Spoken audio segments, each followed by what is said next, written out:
Hi, my name is Alison Johnson. I'm a lecturer in the School of English at the University of Leeds.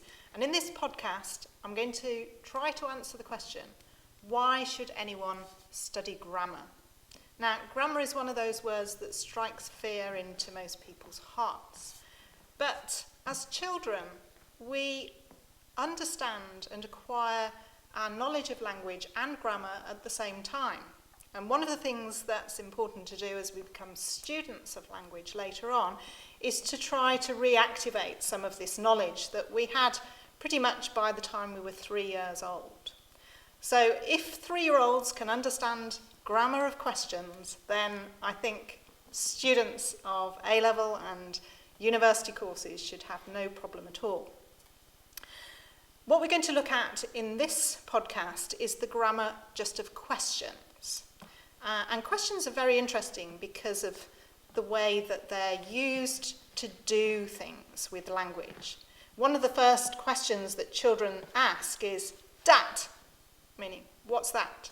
Okay, so one of the first questions that we ask are the WH questions, the questions that ask, what? What's that?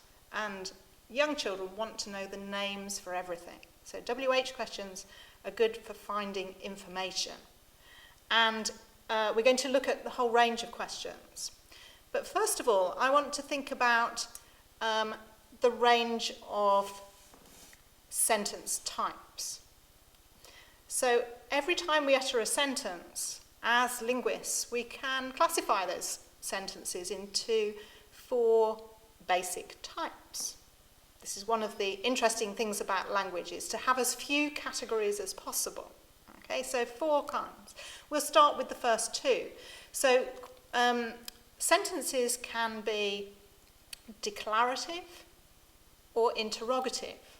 Now those are the grammatical names for them, but in the table you can see that there are ordinary titles for these. So declaratives are known as statements in ordinary English, and interrogatives as questions. Okay, so if we think about language as having these 2 main types, all language then can be categorized into questions or statements. And a third type of sentence is the imperative, commands, telling people to do things. Our 4th category is exclamations. Okay, so all language then we can classify into these 4 types: questions, statements, commands, and exclamations. And we give these grammatical titles, slightly more complicated words, declarative clause or declarative sentence, interrogative clause, imperative, and exclamative. In the table you can see examples of each of these sentence types. And in the final column you can see that they're differentiated on the basis of their structure. The structure of a declarative clause, a statement, is that it generally, more often than not, has the subject at the start of the sentence and then the verb after it. In English, that is. Other languages have the verb in other places. Okay? But English is a subject, verb, object ordered language. So in the unmarked case, in most sentences, declarative clauses have subject followed by verb. Interrogatives come in 2 basic kinds, and these are polar interrogatives and non-polar interrogatives, otherwise known as yes-no questions and WH questions. So if we look at the table, we can see the structure of these 2 question types is different. In WH questions, we have a WH word, a who, a what, a where, a when, and a how, and then the rest of the sentence. In yes-no questions, we have the verb and then the subject. The subject of the sentence and the verb are inverted to give us the question form.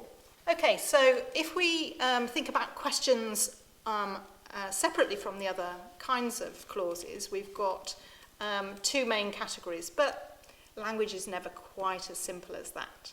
Okay, so these 2 categories we can expand to 5 categories of questions. Okay, so we've started with yes-no questions and WH questions, but when we look at questions in data, we find that there are other kinds of questions. Not all of the questions fit into those 2 categories. And so we need some other kinds of questions. So another category of question is alternative questions, and these are questions where we have an or in the middle of 2 options, 2 alternatives. And a 4th category of question are tag questions. Tag questions are a very interesting category of questions because they're used to not just to get a yes or a no as an answer, but to point the listener, point the speaker in the direction of the answer, and to perhaps be used more coercively and to have the expectation of a yes or a no. And our final kind of question is formally not a question at all. These are declarative questions. So statements like "it's a nice day" can be used with some question and intonation to ask whether it is a nice day or not. Or they can have a tag on the end to expect a yes answer. Okay, so this is how we define questions. We've got 5 kinds of questions, and what we're going to do is to have a look at some examples of questions in some data. Now, this relates to 2 other podcasts, because in another podcast that I've done, we've looked at questions in the trial of Harold Shipman. In another podcast, we've looked at the question, what is forensic linguistics? And so what we're going to be doing is to look at examples of questions, of these 5 kinds of questions, in some trial data.